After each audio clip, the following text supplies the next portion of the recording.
Good afternoon to all and welcome back to my channel. So in this video we are going to solve a question from kinematics concept of physics by author H.C. Verma. So the question is, a particle of mass 50 gram a particle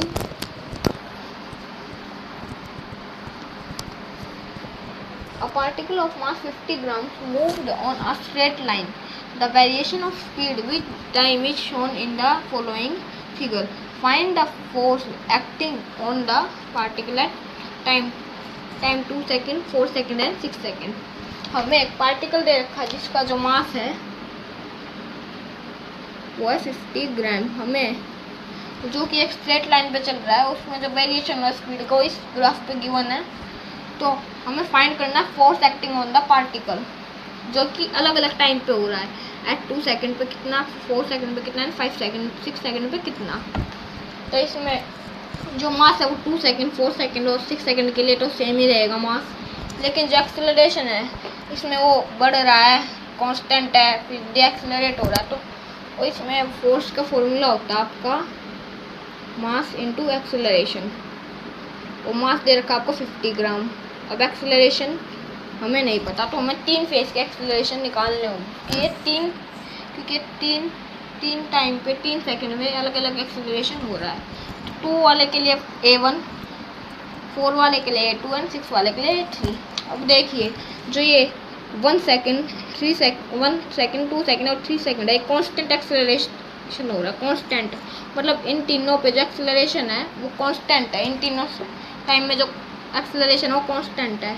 तो हम इस पूरे face को 1 से लेके 3 तक A1 मान लेते हैं और फिर 3 से लेके आगे 5 तक जो एक्सेलरेशन हो रहा है वो भी कांस्टेंट है. 3, 4 और 5 जो रहा वो एक कांस्टेंट है इनका एक्सेलरेशन. तो हम इसको एक फेज मान लेते हैं A2. फिर 5 से आगे 8 तक जो एक्सेलरेशन हो रहा है वो भी एकदम सेम है, वो डीएक्सेलरेट हो रहा है. डीएक्सेलरेट एक कांस्टेंट एक्सेलरेशन के साथ. यहाँ पे भी सेम, यहाँ पे भी सेम और यहाँ पे भी सेम. तो हम इसको A3 मान लेते हैं.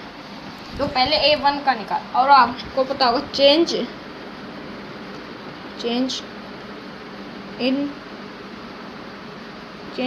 Acceleration is equal to delta V upon delta T. कि जितना चेंज है एक्सेलरेशन वो किसके इक्वल होता है, delta V upon delta T. तो A1 का क्या होगा, A1 का rate of change in acceleration होगा डेल्टा V. क्या है यहाँ पे इन तीनों में 1, 2 और 3 में कौन से एक्सेलरेशन से जा रहा है, 15 मीटर पर सेकंड स्क्वायर. 15 मीटर पर सेकंड स्क्वायर कितने टाइम में, 3 सेकंड के लिए, क्योंकि 1, 2 और 3 सेकंड के लिए. तो ये आया आपका 5 मीटर पर second square for the 2 second. तो हमारा 2 सेकंड का जो एक्सेलरेशन वो आ चुका जो कि है 5 मीटर पर सेकंड स्क्वायर. अब निकालना है A2 का. अब A2 में तो एक्सेलरेट हो ही नहीं रहा. A2 वाले फेज में तो कांस्टेंट है, ना इसमें एक्सेलरेट हो रहा है ना डीएक्सेलरेट है, कांस्टेंट है. तो हम इसको 0 मान लेते हैं, इसमें कोई एक्सेलरेशन नहीं हो रहा. फिर A3 में डीएक्सेलरेट हो रहा है. तो डीएक्सेलरेट हो रहा है तो इसको हम माइनस मानते हैं. तो ये हो रहा है आपका -15 मीटर पर सेकंड स्क्वायर. क्योंकि डीएक्सेलरेट हो रहा है, नीचे की तरफ जा रहा है ग्राफ, तो डीएक्सेलरेट हो रहा है. तो इसका जो वेलोसिटी डीएक्सेलरेट हो रहा है, तो ये डीएक्सेलरेट है -15 मीटर पर सेकंड स्क्वायर. फर्स्ट वाले फेज में एक्सेलरेट हो रहा है 15 मीटर पर सेकंड स्क्वायर, थर्ड वाले में डीएक्सेलरेट हो रहा है. और इसमें भी टाइम कितना ले रहा है, 1, 2 एंड 3 सेकंड. तो इसमें आया आपका -5 मीटर पर सेकंड स्क्वायर. ये माइनस कुछ नहीं है, ये माइनस का मतलब बस ये डीएक्सेलरेट हो रहा है और इसका मतलब एक्सेलरेट हो रहा है. अब निकालते हैं फोर्स फॉर 1. तो ये आएगा A1 के लिए फोर्स मास इंटू A1 जो कि होगा आपका 50 ग्राम. A1 क्या है, A1 आपका 5 मीटर पर सेकंड स्क्वायर, 5 मीटर पर सेकंड स्क्वायर. तो ये हो जाएगा आपका 250 न्यूटन. 250 न्यूटन का फोर्स लग रहा है. तो एफ एट A1 पे 250 न्यूटन का फोर्स लग रहा है। फिर F2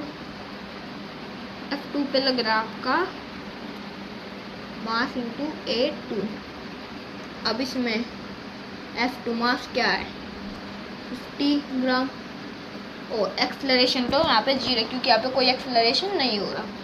तो फोर्स कितना लग रहा है,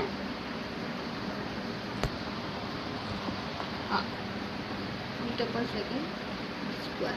तो फोर्स कितना लग रहा है यहाँ पे 0 न्यूटन। अब है F3 का।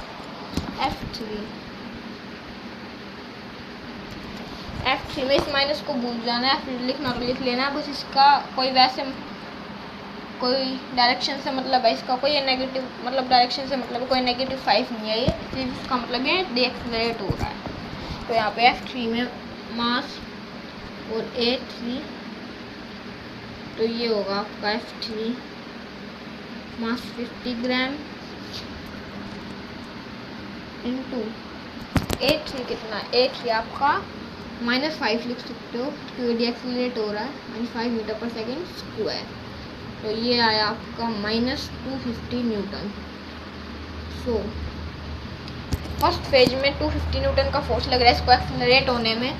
इस फेज में फोर्स लग रहा है आपका 250 न्यूटन का इन एक्सेलरेशन। इस फेज में कोई फोर्स नहीं लग रहा, इस फेज में फोर्स है 0, और इस फेज में फोर्स लग रहा है -250 न्यूटन का डीएक्सेलरेट होने में। इसमें एक्सेलरेट होने में, इसमें डीएक्सेलरेट होने में। और जो ये माइनस है इसका इस नंबर से कोई रिलेशन नहीं है माइनस का, या -250 नहीं है, माइनस मतलब ये डीएक्सेलरेट हो रहा है। तो A2 पे आया आपका 250 न्यूटन, A4 पे आया 0 न्यूटन, 6 पे आया आपका -250 न्यूटन। इस माइनस का कोई नंबर से रिलेशन नहीं है, डीएक्सेलरेट हो रहा है। So thanks for watching. Please like, share and subscribe.